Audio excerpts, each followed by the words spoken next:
प्रेरणा स्रोत के श्रोतागण, आज हम कुछ प्रेरणादायक बातें बता रहे हैं। और क्या बातें हैं आप ध्यान से सुनना। आप के निंदक नियरे राखिए, आंगन कुटी छुआए, बिन साबुन पानी बिना निर्मल करे स्वभाव। तो आंगन में निंदक व्यक्ति, हमारा जो आलोचक है, आलोचना करने वाला है, वो उसको हमें साथ में रखना चाहिए, जिससे हम बुराई करने से डरें। तो एक बार जो है संस्कृत के महाविद्वान, और वो उनका पहले पढ़ाई लिखाई में मन नहीं लगता था, और वो स्कूल से भाग जाते थे। रास्ते में हाथ देखने वाला पड़ता था, तो उससे ये कहा कि भाई मेरा हाथ देखो, मेरे हाथ में विद्या की लकीर है या नहीं। तो जो पामिस्ट था, हाथ देखने वाला जो था, उसने बताया कि आपके हाथ में तो विद्या की रेखा नहीं है।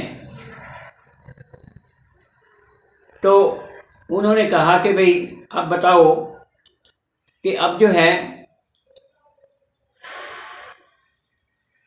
आपके हाथ में विद्या की रेखा है क्या? बोला है। तो बोला बताओ कौन सी है? तो उसने उसी टाइम पर चाकू लिया और अपने हाथ पर चीरा लगा करके कहा कि मैं ये भाग्य की रेखा बना रहा हूँ, और मैं किस्मत को बदलने का भी प्रयास कर रहा हूँ, हाथ की रेखाओं को बदलने का भी प्रयास कर रहा हूँ। और उसे दृढ़ निश्चय करके पूरी मेहनत के साथ और बड़ा प्रयत्न किया, और प्रयत्न करने के बाद वो एक बड़े महान विद्वान और संस्कृत आचार्य बने।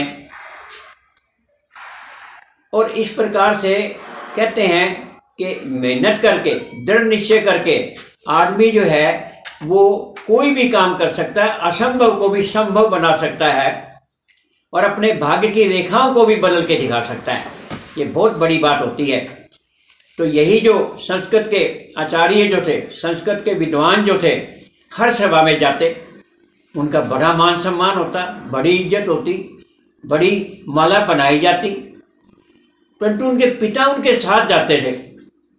उनके पिता ये कहते थे, जब सारी सभा उनका यानी स्वागत करती और जब भाषण वगैरह हो जाता, तालियां बजती, तो पिताजी खड़े होकर के कहते कि अरे मूर्ख, देख तेरे को खड़ा ही होना नहीं आता।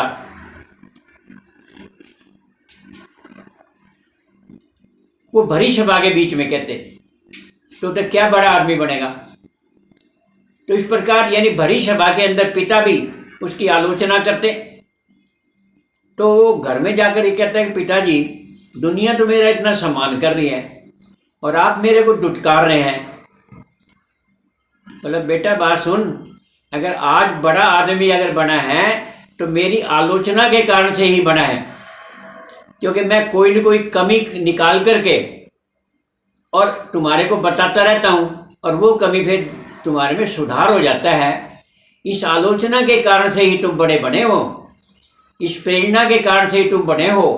आलोचक जो होता है वो तुम्हारा मित्र होता है, वो आपकी कमियों को निकालना, और जो बल्कि जो आपके जो चापलूसी करते हैं वो आपके मित्र नहीं है, वो चापलूसी है। वो चापलूसी करने वाले आपके उल्टा दुश्मन है, क्योंकि वो आपको अच्छी बातें यानी आपकी बड़ाई करेंगे तो आप में घमंड आ जाएगा।